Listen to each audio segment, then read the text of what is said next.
सद्गुरुदेव भगवान की जय।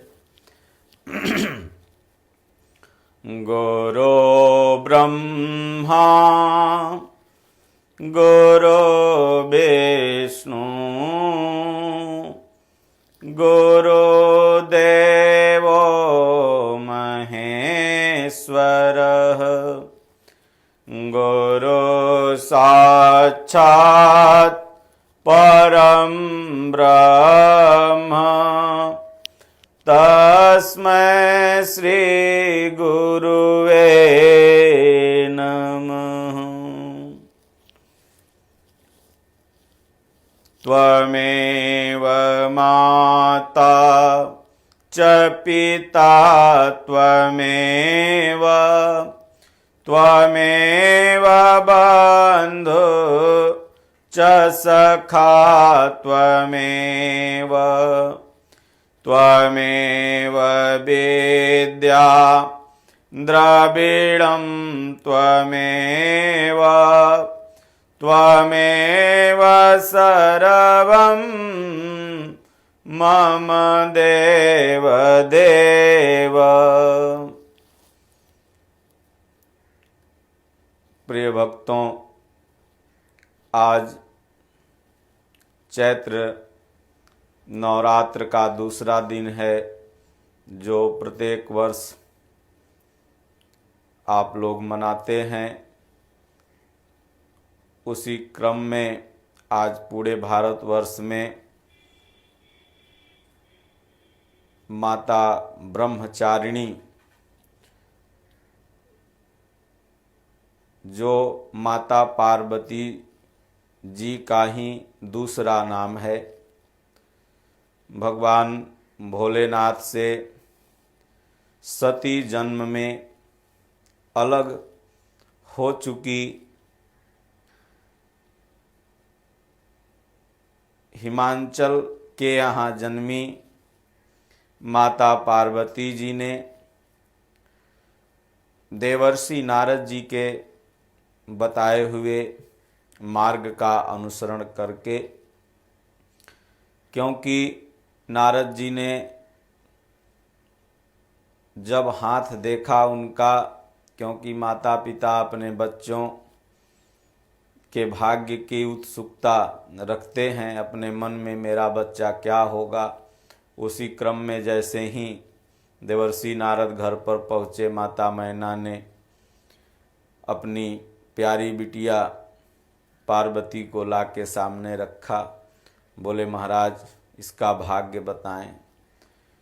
बोले भाग्य तो बहुत गड़बड़ है। हाँ, वह गड़बड़ी तब मिटेगी जब यह बेटी आपकी तपस्या करेगी, क्योंकि संसार में किसी भी आपदा विपदा और किसी भी वस्तु की प्राप्ति हेतु या स्वयं परमात्मा की प्राप्ति हेतु इंसान को तपस्या करनी पड़ती है। किसी ने अगर कुछ पाया है तो उसका उसने मोल चुकाया है। आप प्रायः किसी का अच्छा घर देखते हैं, सोचते हैं मेरा भी वैसा ही हो जाए, लेकिन जिसका अच्छा है उसने वह मोल चुकाया है, तब उसका वैसा है। उसी तरह से जो भी भक्त हैं, जो भी साधक हैं, बिना परमात्मा की भक्ति किए, तपस्या किए परमात्मा को नहीं प्राप्त करते, उनके कुसंस्कार नहीं मिटते। यही उपदेश देते हुए नारद जी ने कहा, तप आधार सब सृष्टि भवानी, अतपते अधिक न कछु जिय जानी। इस सृष्टि का आधार ही तपस्या है। इसलिए तप से, क्योंकि तप बल ऐसा बल है जिससे विधाता इस सृष्टि की रचना करता है। तपस्या एक ऐसा बल है जिसके बल से भगवान देवादिदेव महादेव इस सृष्टि का संहार करते हैं। और तपस्या ही एक ऐसा बल है जिसके बल से स्वयं नारायण भगवान विष्णु इस सृष्टि का पालन करते हैं। ऐसा रामचरितमानस में प्रसंग आया है। इसलिए हे पार्वती, अगर तुम्हारे भाग्य में जो कुलेख लिखे हुए हैं इसको मिटाना चाहती हो, तपस्या करो। तो तपस्या का आधार ब्रह्मचर्य होता है। पूज्य गुरुदेव भगवान ने ब्रह्मचर्य की परिभाषा बताई है कि मन सहित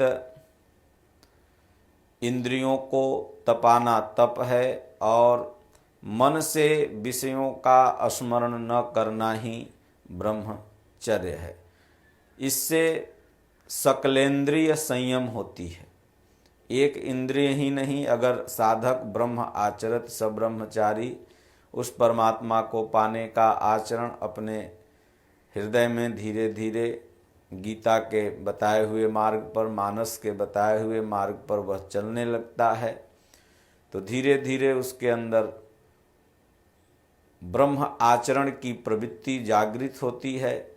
और जब ब्रह्म आचरण की प्रवृत्ति साधक के अंदर जागृत हो जाएगी तो वही साधक ब्रह्मचारी बन जाता है।